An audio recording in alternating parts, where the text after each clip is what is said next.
Siddhartha lowered his body until his knees touched the roots of the Bodhi tree. He crossed his legs. He straightened his spine until it felt like a spear driven into the ground. The bark pressed against his back. The earth held his weight. He did not shift. He did not sway. He locked his focus on the point where the sky met the horizon and spoke. His voice was low, but it cut through the air like steel. Even if my skin and bones wither, I will not rise until I find the truth. The words hung there. Then, the world reacted. The wind died first. The leaves stopped their rustling.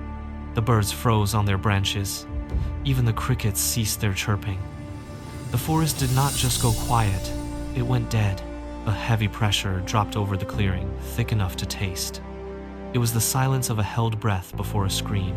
Siddhartha sat motionless in the center of that void. He waited.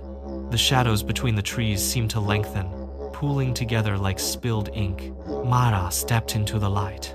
He carried no weapon, only a polished surface that caught the dim forest glow. He moved with a liquid grace, stopping inches from the seated Siddhartha. "Why suffer here in the dirt?" Mara asked, his voice smooth and calculated. He tilted the mirror. A golden light spilled from the glass, painting the tree roots in warm, flickering hues. Siddhartha saw the palace. He saw the soft touch of a hand on his shoulder. He heard the laughter of his son echoing against marble walls. The visions were sharp, vibrant, and heavy with the weight of memory. Mara stepped closer, his eyes narrowing. "Is your truth worth their tears?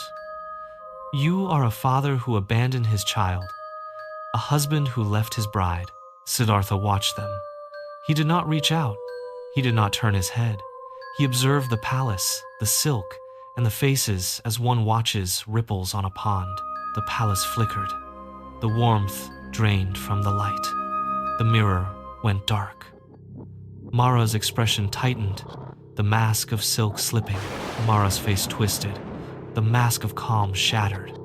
Above the canopy, the sky bruised into a deep, sickly blood red.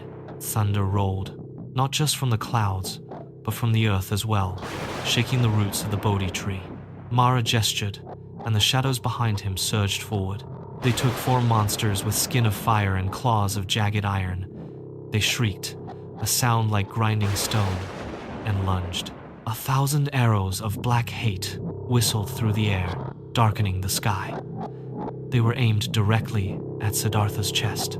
He did not blink. He did not raise a hand to defend himself. He sat as a mountain sits before a storm. As the arrows entered the space around him, the air itself seemed to change. The iron tips slowed, the metal softened, losing its bite, turning into gray, drifting mist.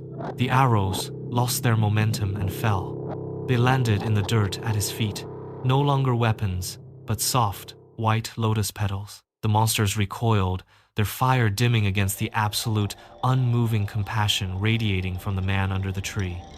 The violence hit a wall of silence and dissolved.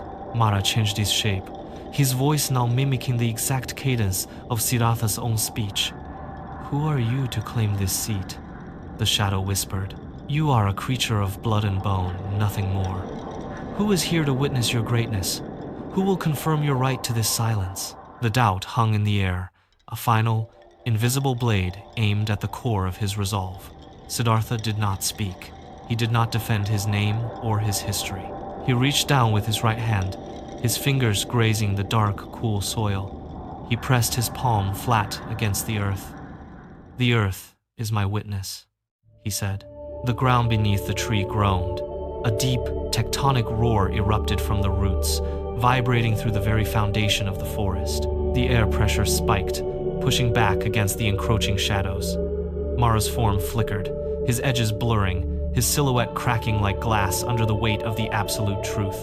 The shadow shrieked, a sound of tearing metal, and then disintegrated into nothingness. As the last of the darkness vanished, the morning star pierced the horizon, casting a pale, steady light over the forest floor. The seeker was gone. The Buddha opened his eyes. The war was over. The war under the tree ended centuries ago. But the battlefield remains. We face our own Mara every single day. It is not a shadow in the woods, but the voice of doubt whispering when you try to change. It is the pull of old habits and the cold grip of fear that keeps you small.